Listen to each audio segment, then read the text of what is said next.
চলে আসো আমার কাছে।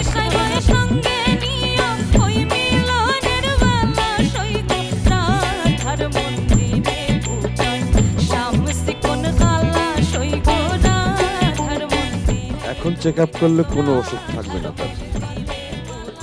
এত আসলে ভালো নাই। গান করার পরে কোনো রোগ সেখানে আসতে পারে না। আর একেই বলে শিল্পী।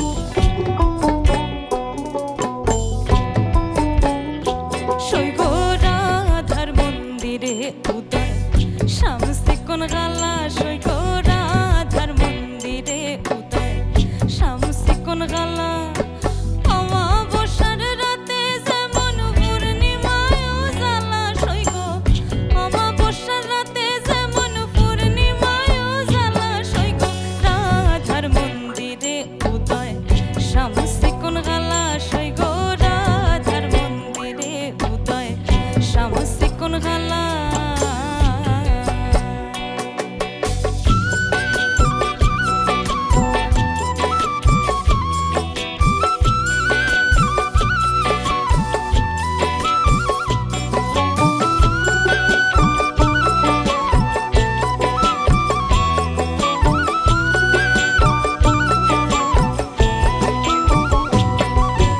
অঙ্গে ফৈরন পিত্ত বসন স্বামীর গলে মালা অঙ্গে ফৈরন পিত্ত বসন স্বামীর গলে মালা রাধা রঙে অঙ্গ মিশাইয়া খেলছে প্রেম খেলা সৈগ রাধা রঙে অঙ্গ মিশাইয়া খেলছে প্রেম খেলা সৈগ রাধার মন্দিরে উদয় শামসি কোন গালা সৈগ রাধার মন্দিরে উদয় শামসি কোন গালা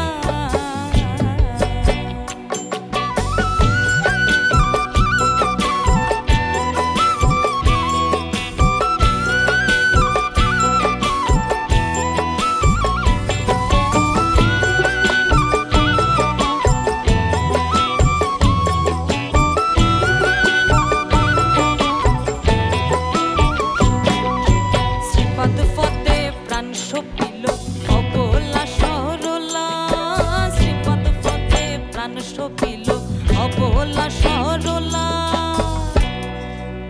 দুর্বিনিশয় হয় সঙ্গে নিয় হয় মিলনের বেলা সৈগ দুর্বিনিশয় হয় সঙ্গে নিয় হয় মিলনের বেলা সৈগ রাধার মন্দিরে উদয় শামসি কোন গালা সৈগ রাধার মন্দিরে উদয় রাধার মন্দিরে উদয় রাধার মন্দিরে উদয় শামসি কোন গালা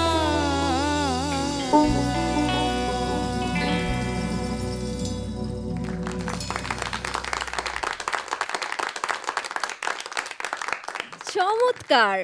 দূরবীন শাহের এই ধামাইল গানে রাধাকৃষ্ণের যে প্রেমের ছবি আঁকা হয়েছে তা কিন্তু দেবযানী রায় আপনি খুব মিষ্টি করে আঁকলেন।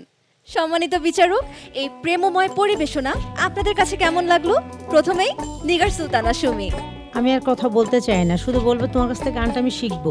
সৈগ রাধার ম্যাজিক কি জিনিসটা ওরা শিখছে, আমরা সবাই শিখছি, বাট এটাকে বলে ম্যাজিক।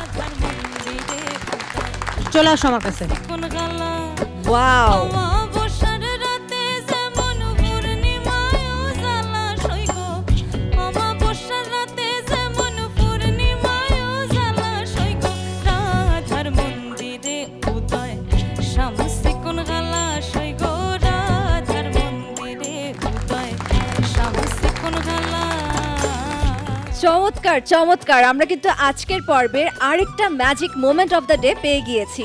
দেবযানী রায়, আসুন, আপনার সাথে আমার অনেক কথা আছে। আমি কিন্তু শুনতে পেরেছি ওর খুব মন খারাপ ছিল, ও খুব ডিমোটিভেটেড ফিল করছিল, প্রচণ্ড জ্বর নিয়ে। খুব সুন্দর করে আমার মনে হয় লোকধারার অন্যতম কঠিন গান ধামাইল গানটি সে পরিবেশন করেছে, এবং সুমি ম্যাম কিন্তু ইতিমধ্যেই আপনাকে রিস্ট ব্যান্ড দিয়ে দিয়েছেন। চমৎকার। গুরুজি বোধহয় কিছু বলবেন। এখন চেক আপ করলে কোনো ওষুধ থাকবে না তার। এত আসলে ভালো নাই। গান করার পরে কোনো রোগ সেখানে আসতে পারে না। আর একেই বলে শিল্পী। যখন মাইক্রোফোন হাতে নেয়, পৃথিবী একদিক আর তার সুর শুধু ভক্তি, বিনোদন সুর, নয়। হ্যাঁ, তার সুর গাওয়া একটি। আমি তোমার কাছ থেকে এই ধরনের পরিবেশনাই কিন্তু আশা করছি। আমি তোমায় গত রাউন্ডেও দেখেছি, আমার বিশ্বাস ছিল তুমি পারবে। তোমার ভালো একটা সঙ্গীত জীবন হোক, তুমি চাইলে কিন্তু পারবে। Thank you.